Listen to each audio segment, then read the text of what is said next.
joined here by CS expert Launders for a talk about s1mple, and I'm just jumping straight into it. Have we seen the last of s1mple in top-tier Counter-Strike?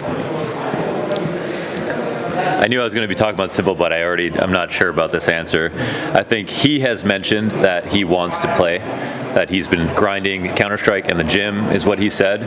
And for me, s1mple's on this list of like 5 players. You know, if Device takes a break, if ZywOo takes a break, if Donk said he's going to take a break, s1mple, and then, you know, there are very few players in history where if they took a break, I would say, all right, if they say they're going to come back, they can take as much time as they need. A lot of players in history, Guardian, olofmeister, when they took their breaks, they did not survive when they came back. They got outscaled as players got better than them.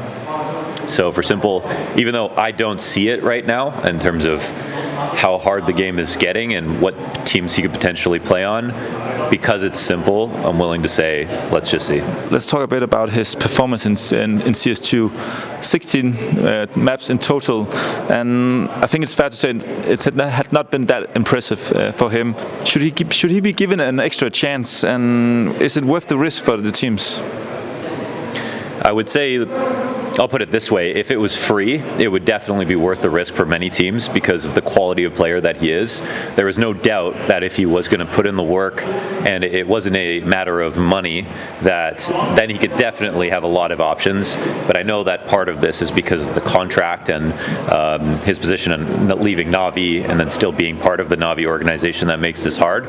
So if money was no question, I think if I was running an org, you know, tier 1.5, tier 1, I would definitely have him on the list. Anything under tier 1, it would be like my first option if money wasn't a problem.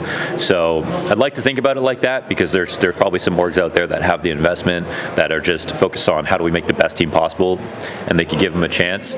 But yeah, from what we've seen in CS2, it's not been good, but I'll also say, as Mohan said to me when CS2 came out, it's the same shit. I think that if he was that good at the end of CSGO, he can get back to that in CS2. And I think in many ways the new game is easier if you are able to adapt, and I think that he could do that. Let's take a step back and look at the bigger picture, because from your own perspective, what does it mean not having s1mple in the competitive scene? I think, you know, I think when he took a break in the beginning, he was really missed because it was 5 years of ZywOo and s1mple going back and forth, and so from a narrative perspective, it was awesome to still see him be that competitive, and even if we knew there would only be a few years left in the career, that there was still a chance for a top 5 player to exist for 2 or 3 more years. So I think that part is sad, but since last year was a top 3 with Donk, ZywOo, and Nico. Wait, who am I missing? Top 3 was Donk, Mohan, ZywOo, and then players like Nico, and then other players that were so good. I think the simple fact is that it's easier to feel okay about it. You have like a new phenom, you have Donk, you have players that are just coming up and getting amazing. We're still waiting to see if Mohan is going to get his top 1.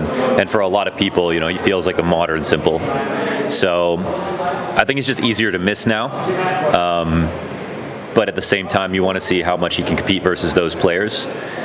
So unfortunately, I think that's just the way things work. You know, people move on, especially if you're not around. I think for a lot of us, we feel, at least I always look at it, that we're a television, you know, and when our show's done, they turn us off and they watch whatever's on. And if you're not constantly giving people things to miss you for, then eventually there will be nothing to look forward to. There'll be new stories to fill their minds, new players that they are rooting for, new players that new fans are growing up with, right? And so if s1mple wants to come back, he sort of has to like fight his way in.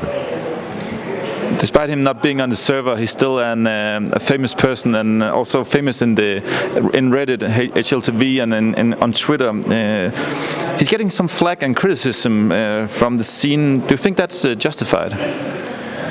Yeah, I think the other part of this that's really tough to talk about is, his country got invaded. And in 2022, I think it was, where he got #1 again, that was somehow even more impressive than any other accomplishment, considering, the magnitude of like the issues in his personal life and with his country and everything. And I, as an analyst, I don't like to bring that up as much because everyone's got sort of their own excuses, but that's obviously one that's so hard to ignore. So if things have happened since then that have caused him to go down a path of maybe just finding new ways to try to enjoy life, I want to be careful about criticizing them too much personally. There were some rumors about him starting a team with Perfecto and Yekinda. Is that an option, do you think, that he could go in for a mix instead of joining an established organization? I would like to see that. I think we look at someone like Shuhei, for example, and he quickly after Maus didn't work out. He didn't wait for a Tier 1 offer. He went to Gamer Legion and then grinded his way back up. He's not the same stature as s1mple. JKS is also somebody who waits and then waits and then gets a good opportunity for a team. s1mple could very well just do that. But I think a lot of people would love to see him just dive down a little bit and start up with a new lineup, kind of reprove himself, grow into the new game with a new lineup.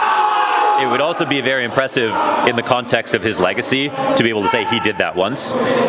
Even though he's already done the grind and everyone knows he's not a fraud or anything like that, it would just add to sort of the mystique about his career for him to be able to pull that out. So I would be down for that.